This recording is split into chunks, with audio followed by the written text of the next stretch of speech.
welcome back. You're with us here in Leaders of Tomorrow. Tonight, in the LOT hot seat is SRL Diagnostics.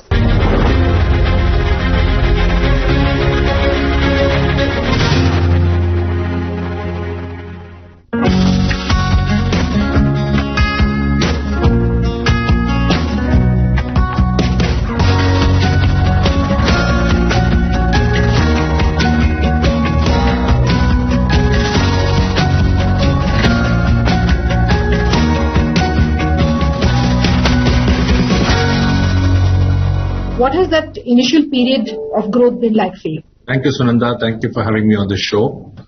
So it's a pleasure to connect with you on this.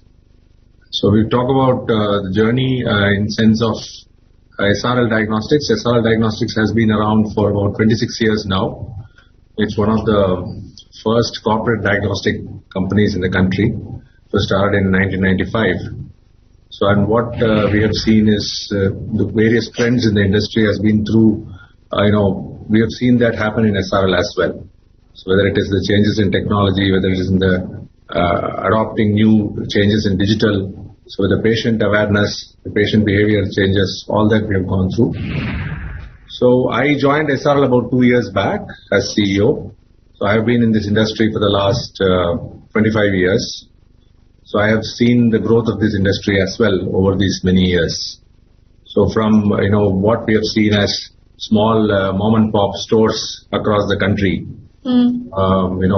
Today we even have about 100,000 labs is what they say. But we have seen the industry slowly consolidate and organize itself.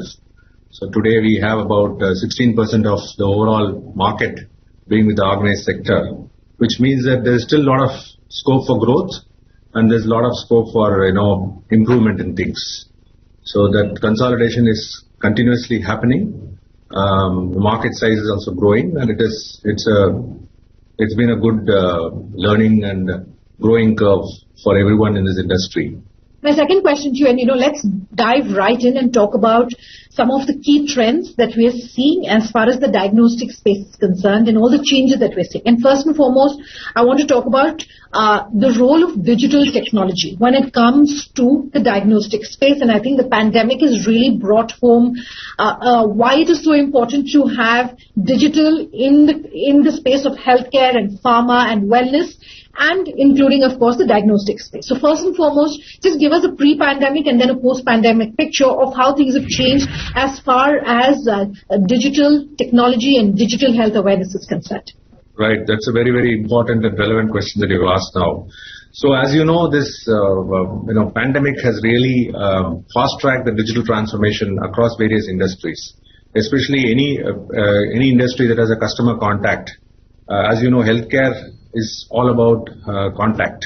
So especially in diagnostics also we have seen that we have to deliver services but minimal contact has to be there. Yeah. Even though as a physical aspect you need to collect blood, so you need to be in contact with the patient, so you employ a lot of methods to make sure that the infection is not spread.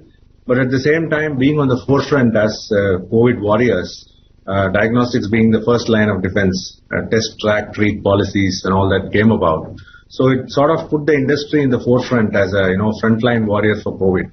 So what we saw there was that the importance of having digital technologies, because the patients wanted to access you. They can't come to the lab. They wanted to access you. They want to book tests. They want to know the reports over the web, and they want to make sure that they can track the phlebotomist who's coming home for the collection. So all these things had to happen digitally. So that digital transformation was happening in slow phases, pre-pandemic, but that has been fully fast-tracked during these last 24 months, where we saw more and more patients, searching online for tests, then, using apps, and we saw a higher uptake of, our app downloads as well as people trying to book their tests through apps. And that is, I think, a very important aspect where we also found that, we need to, improve our patient experience as far as the digital journey is concerned, because that's something which was one of the avenues which we thought and which is probably now going to be developing as a key avenues for, patient experience. Okay, but when we think digital health, the flip side is also, and I'm asking this question because you were talking about app, for instance. What happens to someone who's not very tech savvy or digital savvy or doesn't have a smartphone, who is based in a area which has poor connectivity, not just in tier 3 and tier 4, but also in urban India, or someone who's based in tier 3, tier 4 and doesn't have access to some of these modern tools, how do you bring those people then onto this digital bandwagon? So I think that's a journey which is continuing because you can't really be fully digital in healthcare. Yeah. So we have a combination of call centers and digital platforms like websites and apps through which we can service our patients. But our call center probably in these last 24 months we have expanded the number of people who are working there, as well as the number of calls that we get has increased a lot.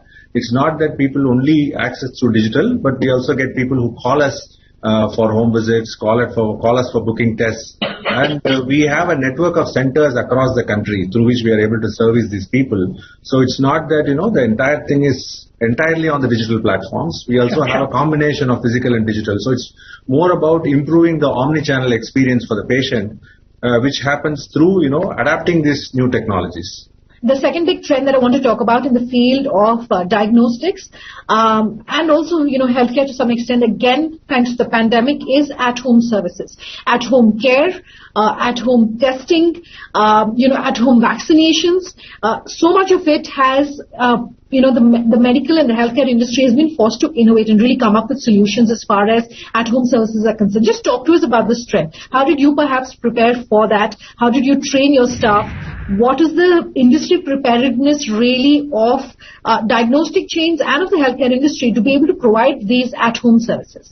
Previously, the at-home services were more about convenience. It was more about providing this service for needy patients. So it's like somebody is disabled, somebody is physically challenged, or somebody has is recuperating from an illness, or if it's a senior citizen, then there is a requirement for a home service. That's how it was more need-based. I think during the pandemic, what we found was it was not just need-based, but it's more like it's become a requirement. People don't want to travel out of their houses and they want to get their tests done at home.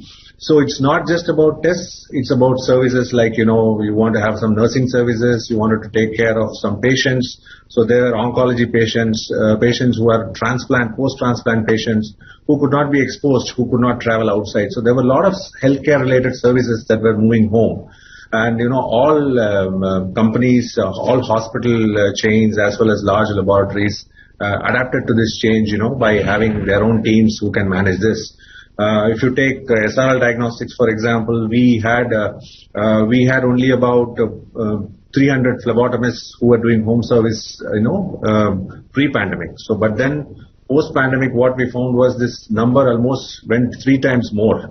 So we had to hire that many more people. We had to train more people to do these services. We even had to, enroll some of our other staff who were doing lab work. Who are trained to do this, but they don't normally do it. So we had to use them as well to roll out these services because the demand was going very high, and there were days when one person was forced to do close to 40 to 50 collections because that was during the second wave and all the challenges were quite bad. So that I feel is that how home collections and home services have moved, and to some extent it will continue to stay because people once they have experienced these services at home, so there is a chance that it will continue, especially for convenience as well as for safety and requirements like that. Speaking then of at-home services, as the big trend that you expect will continue even in this post-pandemic era, what are the big opportunities that you see will perhaps stay, and what are the big opportunities in this space that you want to flag off for our entrepreneurs to say, for at-home services, you can perhaps look at this? Right. So at-home services is not just about collecting samples, but also doing tests. So what we have seen is, in the last, especially during the third wave, we found a lot of patients adopting at-home testing for COVID. So the COVID rapid antigen tests were being used, and many people started doing their tests at home. So earlier, if you have seen at-home testing has been mainly for glucose. For diabetic patients, they used to do their glucose on their own at home. So I think more and more tests like this will become at home, which will actually create a new market that, entrepreneurs who want to make it in the healthcare and diagnostics field can look at as an opportunity where, they can develop products and services that can be at home. So that would be a very key factor for growth, because point of care as well as at-home services for laboratory is going to be one of the leading future trends that I see.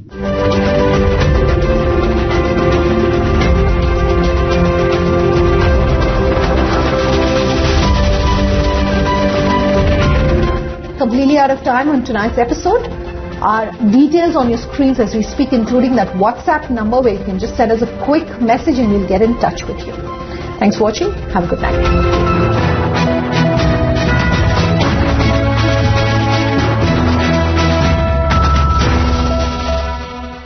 Welcome back. With us here on Leaders of Tomorrow in the hot seat tonight, SRL Diagnostics, talking about the top trends in the diagnostic space.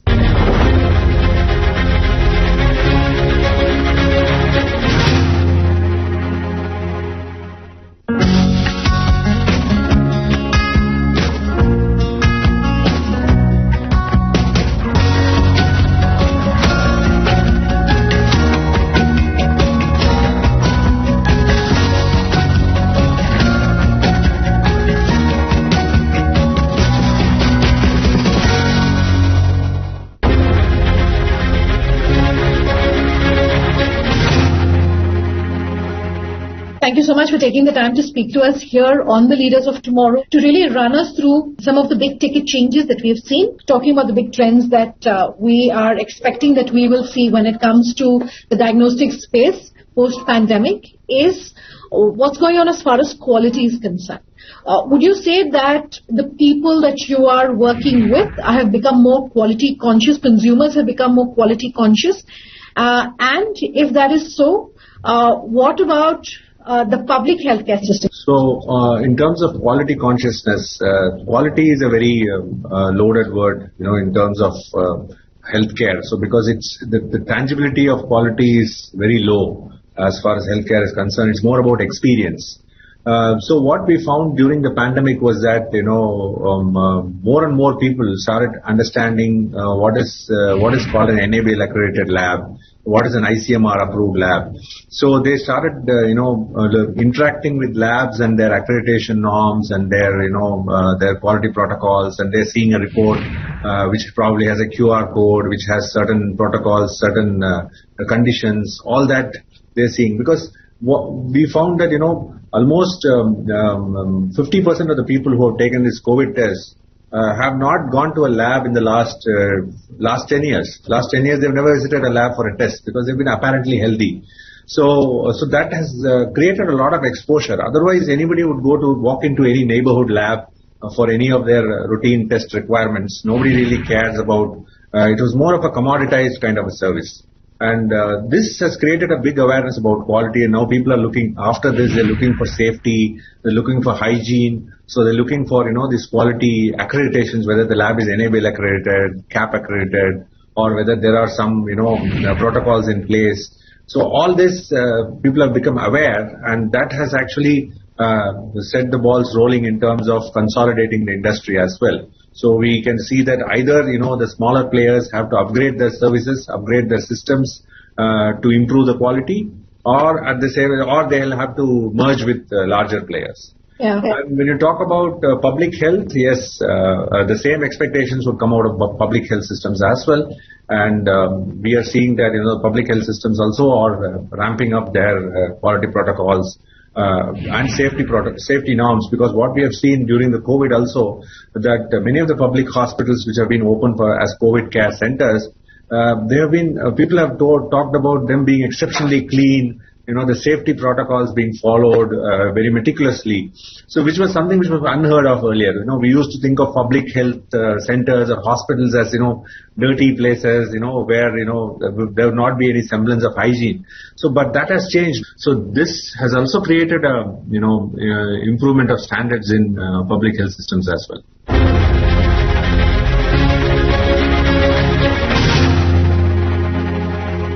Which brings me to my next question, and that's as far as cost is concerned. You're talking about upgradation, you're talking about all the changes that are taking place. Does this necessarily mean that this is, these services are going to come at an increased cost? So I'm afraid not. So we wouldn't be having any big changes in the cost. If you see today, the pricing of laboratory tests in India have largely been, sort of stagnant over the last 10-15 years.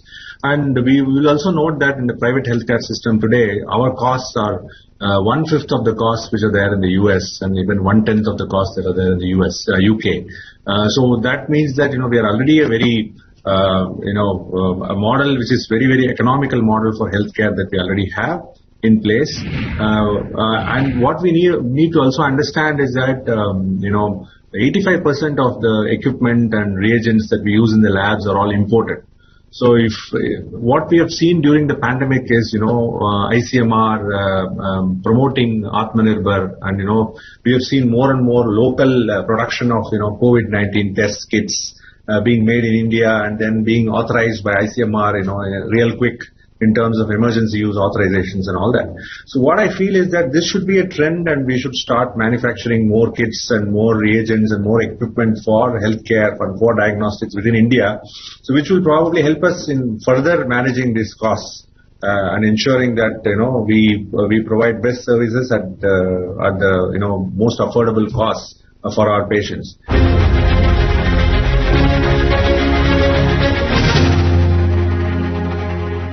In passing, you were talking about regulation. Since we're talking about increased digitization being, that big trend that we're seeing in this post-pandemic world for the healthcare space, my question is, what kind of specific regulation would you like to see, given this increased role of digitization? How much more, and how can this space really be regulated? Any concerns perhaps on, and I will come to it and really talk about data privacy as another big trend, but really, how can this space perhaps be better regulated is my question. Do you feel there's not enough regulation? Regulation has to change now with increasing digitization, and how should that change? Absolutely. I think regulation has to be in place. Today, because health is in the concurrent list, so there is a state as well as central involvement in health. So what happens is that, there are Clinical Establishment Act, the CEA is there. But you find that, many of the modules which are implemented centrally, some of the states have implemented specific parts of that, but they're not implemented fully. So there are a lot of discrepancies in the way the healthcare system works in different states. There is no regulation as far as diagnostics is concerned. Anybody can start a lab tomorrow. So the requirement of a qualified pathologist, requirement of qualified technologists to be working there, or even for that matter, if you take the laboratories, the medical lab professionals don't have a sort of a council, like a Medical Council of India. They don't have a council where they can get accredited or certified. Today we are approving what is being approved by CE or FDA and seeing that, these tests can be done in India. But if we can actually allow labs to develop their own protocols, their own tests, that will also, help us to grow the menu as well as create tests which are more suitable for the Indian population. Okay. That would be the changes in regulation that I would look for. Okay.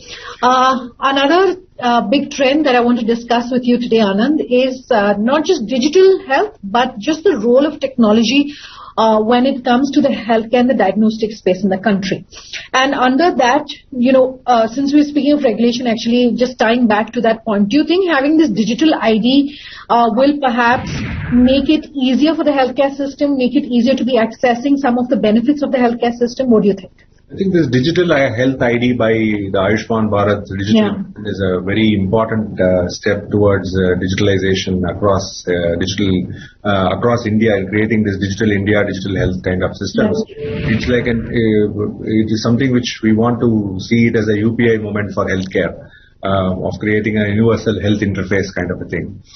Incidentally, SRL Diagnostics is one of the first laboratory chains in the country to be fully integrated with the ABDM system as a lab services provider. So what we feel is that this will actually lead to a lot of improvement in portability and interoperability of healthcare systems.